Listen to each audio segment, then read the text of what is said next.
this music video, we did plan where to shoot. The crew, our friends, you know each other. People kind of open more, they are more creative, and it has what we need. No reason to change.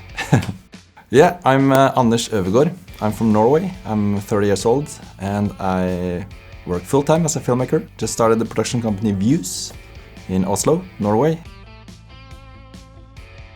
I'm mostly doing documentaries, commercials, promo videos. I also did a fictional film, feature film, in 2011. So there's been different kind of projects, and also a YouTube channel that goes quite well.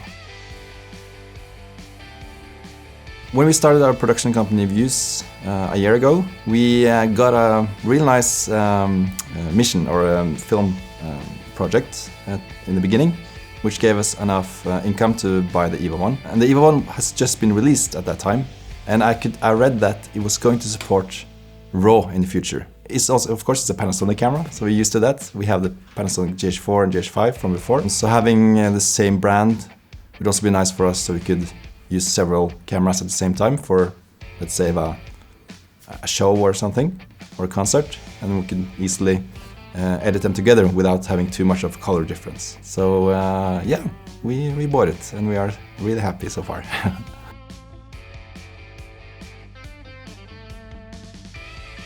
There was a friend who shared it with me, because I told him that I got the EVA1 camera, or our production company got the EVA1 camera, so he said, oh, you should participate. And we shot everything in one day, so we kind of kept it simple to not use too much time on it, but making it sort of a YouTube project. For this music video, we did plan where to shoot and how much time we needed to spend and all that stuff. And also we had a kind of basis story. We met one day, actually the day before the shooting, to discuss the idea. And we came up with an idea, so we went over and kind of improvised. This was with friends as well. The main character is a friend, and the crew are friends. And I think when you improvise, you think something go and you have fun, and you know each other. People kind of open more, they are more creative, they don't feel that they're forced to do a job. They are there to have fun, be creative, and when you know each other, you know how to enhance each other and make something as good as possible together. Spirit, or what you call it, on the set was reflected into the video in a way. What's so good about it is, of course, the image quality looks amazing, the colors awesome, the dynamic range, and also it's lightweighted, and that makes it easy to run around and do improvised stuff. When you have less equipment between you and the talents or the people in front of the camera, it's easier to connect. And with a camera like this, you don't need to rig it up and make it big, and you don't need a big tripod or big rigs to keep it up. So shooting handheld and using small rigs will make it easier to shoot, and also things will get more natural, I believe. And it has what we need. It has XLR inputs, it has all the settings we need, good in low light, so no reason to change.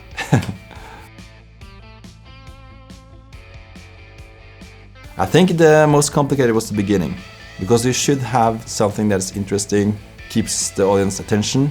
We didn't know, since we didn't plan too much, we were a bit unsure how to start the video. So we did the first take when she walks to the house probably 10 times, also because I did it handheld and I tried to do it with easy rig, but it wasn't that easy because it will shake with easy rig. I did some mistakes as a cinematographer in that scene. Maybe I should have used a Steadicam, I don't know. But the beginning was a little bit hard. We actually cut out an important part of the beginning. It was supposed to be a guy who met her to give the keys, to kind of tell that I'm sorry that you lost someone or something like that. But we cut that out. With the camera we used aperture monitor to get some more. It's quite hard to see the screen of the EVA1 in bright sunlight. Everyone knows this.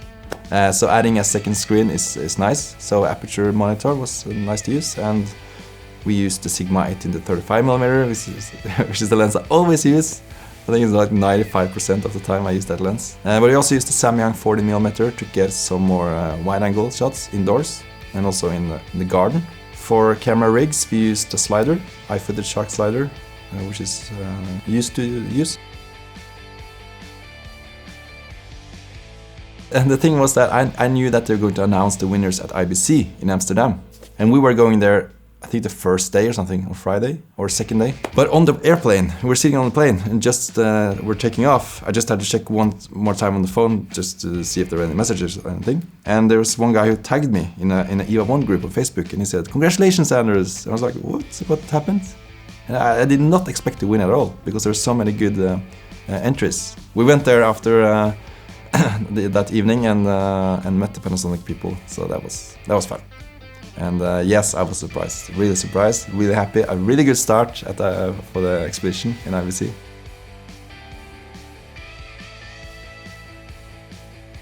What I was so happy about about winning, was that on YouTube we are a group of people who do stuff together, making short films and YouTube videos. And sometimes I feel, they should actually get paid for this, because they use so many hours on this. I see that they enjoy it, and that's the most important. But sometimes you feel, I need to give something back. And so I said to them, if we win now, let's just share the prize. So that's what we did.